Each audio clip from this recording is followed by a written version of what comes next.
Fine. 1.1. Let's talk. We'll jump straight from last time's teaser and touch on a few new details after we do some housekeeping. Let's tidy up. So as a bunch of you know, we have a merch store over at lizarddoggo.com where we have a bunch of merch that just restocked, including Fix-It pins, t-shirts, and whatever these are. I'm not quite sure, to be honest. We also have a bunch of new stuff in stock, including Fix-It socks, notebooks made from some very quite mysterious and beautiful hide, Bruh.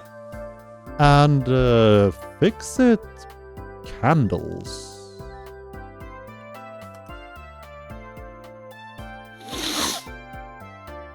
Oh, smog. And finally, we also want to remind all of you that the Satisfactory soundtrack on 2LP vinyl will be releasing on the 30th of April. Now, these sold out insanely fast, and due to demand, we have indeed decided to make a second batch. Again, release date is the 30th of April. Pre-orders will be out earlier. If you want in on these, make sure to check in and pre-order them ASAP. Again, all of our merch can be found at lizarddoggo.com. Thank you. Alright, 1.1, and let's start with a couple of quick clarifications.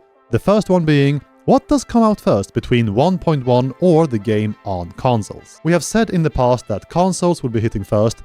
That is no longer true, because we have also said since then that consoles will indeed be delayed till later down the line this year, which has shifted the timeline so that 1.1 may now be releasing before consoles instead. When the game eventually does hit consoles, we intend for it to release up to date with 1.1 and for PC and consoles to receive updates at the same time as we go on from there. Another point to clarify is rain. So we have said in the past that our intention was for rain to be back in the game with 1.1, which with the wording some people may have taken as a promise, which honestly fair enough. But no, this was always us expressing our wish, our intention to get it back. We have since realized that getting rain back into the game will require yet another upgrade of Unreal Engine. Seeing as we are on the fast track to releasing 1.1 and consoles at the same time, well, not at the same time, but we are developing both ends at the moment, we don't really have enough time to fit an engine upgrade because that is such a massive undertaking. So we have decided to push rain even further down the line, exploring options, maybe even actually tackling an engine upgrade after consoles release. But for now, rain will not be in 1.1. Sorry to rain on your parade. And finally, just to be clear, today is not a deep dive into 1.1. There will be more videos and more talks about details in the future. This is a basic rundown, plus a couple of extras. Let's start. Alright, 1.1 content, and to start off, can we please talk about how the teaser last time was even made in the first place with the help of the game's new photo mode? Like guys, I can't stress enough what an insane facelift the photo mode is getting in 1.1. In theory, anyone with the game alone could recreate every individual shot that you saw in the teaser. All the camera movement, depth of field adjusting, filters, combinations, poses, everything is changeable, doable with the help of a ton of cool new settings in the photo mode. This is absolutely a topic that we're going to zoom in on and focus on a lot more in the future, but seriously, it is extensive and it is wild. Speaking of wild, let's talk about hypertubes. We now have three-way tube junctions that can be placed on their own or be attached to existing junctions or supports. This means that when you travel through a hypertube attached to a junction and you reach said junction, you can now change paths seamlessly by pressing the E key to select which of the routes you want to traverse through. On top of this, we're also adding hypertube branches. These work similarly to junctions, but can only be accessed by traveling through the hypertube's longer segment due to the branch's shape. Now, fine. You've been waiting, you've been patient, kinda. You win. Vertical, splitters, and mergers will be a thing with 1.1. These work exactly how you expect them to, and can be placed virtually anywhere on your lift. Split them. Go on. Have fun. On the topic of mergers in particular, priority mergers are now also a thing in Satisfactory with 1.1, and these also work exactly like you expect. These are mergers with 3 different levels of priority that will more carefully allow you to control the output of your factory, but it would be a shame if this new output did not come with a surefire way of tracking exactly how many items you are transporting on these belts, and so we figured that 1.1 is the perfect time to introduce conveyor belt throughput displays. You're welcome, folks, and a few key things to know about these displays are that they count items per minute on the belt and that they have a startup calculating time. This is because actual physical objects in the game need to pass through scan lines attached to each display for a bit for the display to understand exactly how many items are traveling through that specific spot on the belt.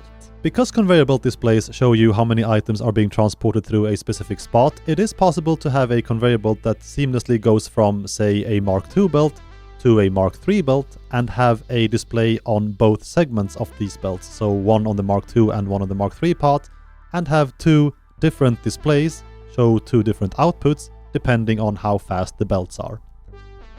Simply put, one display will show you exactly how many items are being transported through that specific segment of a belt. These displays are put on belts whether they are straight, pasta, or curved. Because yes, curved build mode is also landing with 1.1, and this applies to both belts and pipes, allowing you to make truly exquisite spaghetti wherever you so desire. But that's not the only build improvement, because lo and behold, straight pipes are also arriving. No words needed, have fun. So how do you elevate an update like this from here? Well, as I'm sure that many of you noticed in the teaser, we now also have personnel elevators coming to Satisfactory with 1.1. And we want to emphasize that these are called personnel elevators, so don't try any funky stuff with them vehicles, please. Elevators can be placed virtually anywhere you want.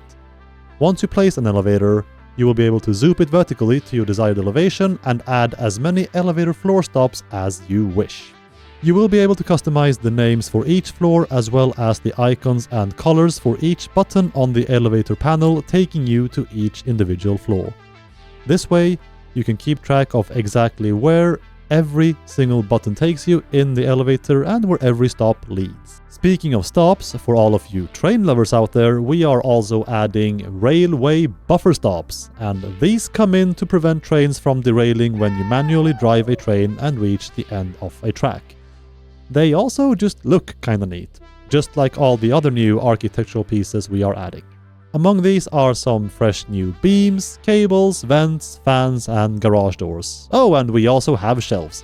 These are stackable and are great for your personal storage containers. Thumbs up. And on top of all that garbage, we are also adding a bunch of other stuff like crash site dismantling, deforestation animations, conveyor wall holes, left-handed waybill signals, improved sign sampling and drone pathing, no fuel cheat, a bunch of bug fixes and cleanup, and vertical nudging, and I'm not even joking when I say that 1.1 will be hitting the experimental branch on the 1st of April, the Tuesday after this video releases. So pioneers, if you are hungry for some new Satisfactory content that you just wanna sit back, enjoy, try out, please do kick back. Maybe on a couch.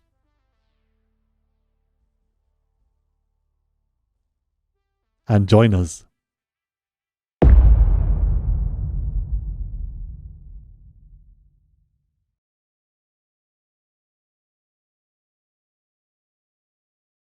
To place the constructor, press X. Well, that's not confusing at all, is it?